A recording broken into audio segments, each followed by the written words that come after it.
Welcome back to another part of something has been following us. तो जैसे कि हमने लास्ट पार्ट में देखा था, वेंग अपने सारे दोस्तों के साथ लाइब्रेरी पवेलियन में होता है और वहाँ पे वो एक गेम खेलते हैं। गेम में वो सारे लोग एक दूसरे को स्टोरीज बताते हैं। जब वेंग की बारी आती है तो वेंग वहाँ पे एक हॉरर स्टोरी बताता है जिसे सारे लोग बहुत ज़्यादा डर जाते हैं।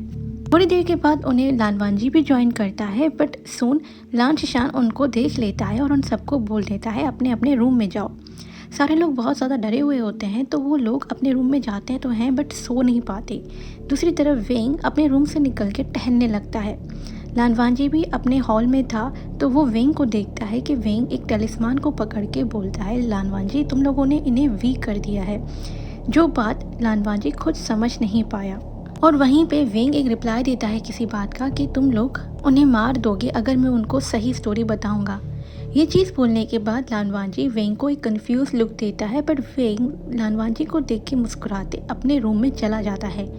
लानवांजी वहीं कंफ्यूज खड़ा था, बट उसे कोई रिप्लाई नहीं मिलता तो वो अपनी ही सोच में अपने रूम में चला जाता है और वो सो जाता है। दूसरे दिन सारे लोग वापस से अपनी क्लासेस लेना स्टार्ट कर देते हैं और किरान भी वापस आ जाता है। सारे स्ट्रिक्ट रूल्स वापस से फॉलो हो रहे थे और सारे लोग आपस में बहुत ज़्यादा अच्छे दोस्त बन गए थे। इवन लानवांजी और वेंग। लानवांजी भी वेंग के साथ थोड़ा बहुत क्लोज आ चुका था, बट जैसे लानवांजी की नेचर थी वो खुल के बात नहीं कर पाता था, बट स्टिल वो वेंग के साथ हर जगह होता था और वेंग को ये चीज़ पसंद आती थी कि अब लानवांजी भी उनके साथ घूमने लगा है। इवन दो लानवांजी ज़्यादा बात नहीं करता था। तो ऐसे ही एक दिन वेंग और उसके सारे दोस्त क्लाउड रेसेस के पीछे पहाड़ों में गए थे अपनी काइट्स को फ्लाई करने के लिए। तो वहीं पे लानवांजी और वेंग साथ में बैठे थे और काइट्स को सेट कर रहे थे। तो अचानक से लानवांजी ने उसे पूछा, तुमने वो स्टोरी सच में क्यों सुनाई? वेंग 2 मिनट के लिए वहीं रुक गया और उसके एक्सप्रेशन हमेशा मुस्कुराते हुए रहते थे, वो सीरियस हो गया और उसने बोला, लंचा कोई भी रूल्स विदाउट रीज़न नहीं ब्रेक करता, लेकिन अगर उन्हें रीज़न का डर हो तो वो कभी भी अकेले बाहर नहीं निकलेंगे 9 बजे के बाद। लानवांजी बहुत ज़्यादा समझदार था। वो ये बात तो समझ गया था कि वेंग की बात के पीछे कोई ना कोई रीज़न है और ये स्टोरी वेंग ने ऐसे से ही नहीं सुनाई। तो लानवांजी उसे बोलता है, क्या तुम इन सारे बातों के बारे में जानते हो? तो वेंग लंबी सी सांस लेता है। वो बोलता है, मैं जानता तो हूँ, क्योंकि जब मैं छोटा था यानी 3 साल का था, मैं जंचा वालों की फैमिली के साथ नहीं रहता था। मेरे फादर और मदर उन्हें ट्रैवल करना बहुत पसंद था और जब हम इस साइड आए थे यानी क्लाउड रेसेस वाले साइड, तो जब हम एक इन में रहे थे तो हमें एक आदमी ने इस स्टोरी के बारे में बताया था कि क्यों क्लाउड रेसेस में एक स्ट्रिक्ट रूल ये भी है कि 9 बजे के बाद कोई अपने रूम से नहीं निकलता। लानवांजी ने जब ये बात सुनी उसने आगे कुछ नहीं बोला, वो बस चुप हो गया। और वेंग उसी टाइम अपनी काइट उठाता है, बोलता है, देखो लंचा, मेरी काइट देखो कितनी अच्छी है। लानवांजी इस काइट को नहीं देखता, वो बस एक ही बात को सोचता है कि मुझे अभी ब्रदर के साथ बात करनी होगी। ऐसे ही रात हो जाती है और उसी रात वेंग, जेंगयाली और जंचा अपने रूम में थे। जेंगयाली जो अभी भी बहुत ज़्यादा होम सिकनेस फील कर रही थी, यानी उससे बहुत ज़्यादा लोटस पियर याद आ रहा था। उसे हर रात ये स्ट्रगल होती है, यानी सोने के लिए स्ट्रगल होती है। तो वो उठी और एक कैंडल जलाई जिसमें बहुत ज़्यादा अच्छी फ्रेगरेंस थी और उसने डोर खोला कि वो फ्रेश एयर ले सके। जैसे ही वो डोर खोलती है उसने नोटिस किया कि एंड हॉल पर कोई खड़ा था, वाइट रोब, लॉन्ग हेयर। जेंगयाली फ्रीज हो गई थी कि वो फिगर धीरे धीरे मूव होने लगी। जेंगयाली तो बिल्कुल येलो हो चुकी थी और उसी दौरान एक हाथ आया पीछे से जिसने जेंगयाली को पीछे पुल किया। और जब जेंगयाली पलटी तो देखा वेंग। वो बहुत डरी हुई थी, बट वेंग की आई सीरियस थी।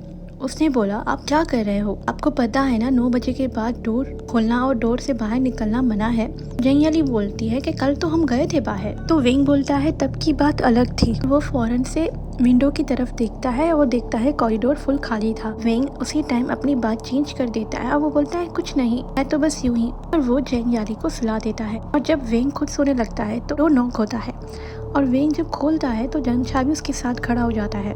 उन्हें लगा कि कुछ गड़बड़ होने वाली है, तब वेंग को फिर से पनिशमेंट मिलेगी। वहाँ पे सिर्फ लंचा था और वो उसे बोलता है, लंचा तुम यहाँ, वो भी इस वक्त, तुम्हारे अंकल तुम्हें देख लेंगे तो शायद तुम्हें भी आज मेरी तरह पनिशमेंट होगी। तो वो कुछ नहीं बोलता, वो बस देखता रहता है वेंग को और बोलता है कि क्या तुम मुझसे मिल सकते हो? वेंग बोलता है, अभी तुम्हारे साथ? वो बोलता है हाँ, और वो फौरन से वेंग का हाथ पकड़ के उसे ले जाता है। जो चीज़ जंछा देख के हैरान हो जाता है। वेंग जंछा को बोलता है तुम सो जाना, मैं जल्द ही आ जाऊंगा। वेंग लानवांजी का ये बिहेवियर देख के थोड़ा हैरत करता है। वो बोलता है लंचा आखिर तुम मुझे लेके कहाँ जा रहे हो? लानवांजी बोलता है चुप रहो, कोई हमें सुन न ले। उस बात पे वेंग हंसता है। वो बोलता है वाओ, फर्स्ट टाइम क्लाउड रेसिस का जेट अपने ही घर का एक रूल ब्रेक करने जा रहा है। लानवांजी वेंग को वहाँ लेके आया जहाँ पे नॉर्मली कोई नहीं जा सकता था, यानी कि वहाँ किसी को अलाउ ही नहीं था। लानवांजी रुक गया तो वेंग ने बोला तुम मुझे यहाँ क्यों लाए हो लंचा? लानवांजी ने उससे सिर्फ देखा और धीरे से बोला तुमने जो स्टोरी सुनाई थी वो झूठी नहीं थी। वेंग की स्माइल बिल्कुल फेड हो गई और लानवांजी ने बोला आज रात मैंने किसी को देखा है। वेंग स्लोली पूछता है किसे? लानवांजी की आवाज़ बहुत लो थी। उसने बोला वाइट रोब, फेस अनक्लियर, वो सीधा स्टोरी डोर पे खड़ा था, बिल्कुल तुम्हारी स्टोरी जैसे। वेंग बिल्कुल खामोश हो गया और बोला तुम अकेले क्यों थे लंचा? तुम तो नॉर्मली 9 बजे के बाद नहीं निकलते हो, तुम्हें हो क्या गया है? लानवांजी का आंसर सिंपल था। उसने बोला मैं तुम्हें फॉलो कर रहा था वेंग। कुछ चीज़ सुनने के बाद वेंग बिल्कुल फ्रोज हो गया। हवा बहुत तेज तेज से चलने लगी और बहुत ठंडी हो चुकी थी। उसका ध्यान लानवांजी के हेड बैंड पे गया।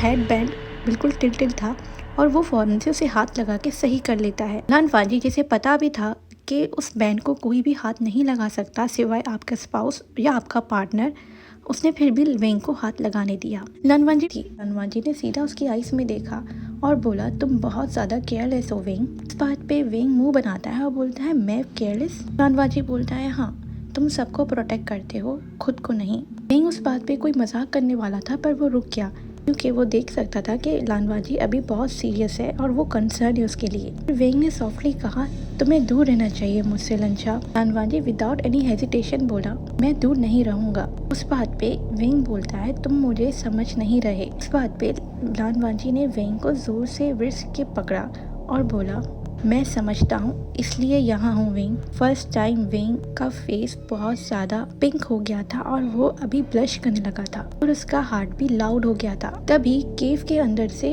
आवाज़ आई जैसे कि वहाँ के अंदर कोई स्टोन्स गिरा रहा हो। दोनों अलर्ट हो गए। वेंग ने स्लोली ब्रीथ लिया। लानवांजी ने अपना ग्रिप वेंग की तरफ ज़्यादा टाइट कर दिया और देखा कि केव के एंट्रेंस पर कोई शेडो था। दोनों ने उस शेडो को देखा। वेंग ने बोला तुम्हें यहाँ नहीं आना चाहिए था लंचा। लानवांजी ने बोला अब मैं ये चीज़ देख सकता हूँ वेंग तुम्हारे साथ। वो दोनों वहीं खड़े रहे, बहुत ज़्यादा करीब हो चुके थे। वेंग ने ऑकवर्डली बोला मगर ऐसे देखते रहोगे मुझे तो लोगों को शक होगा।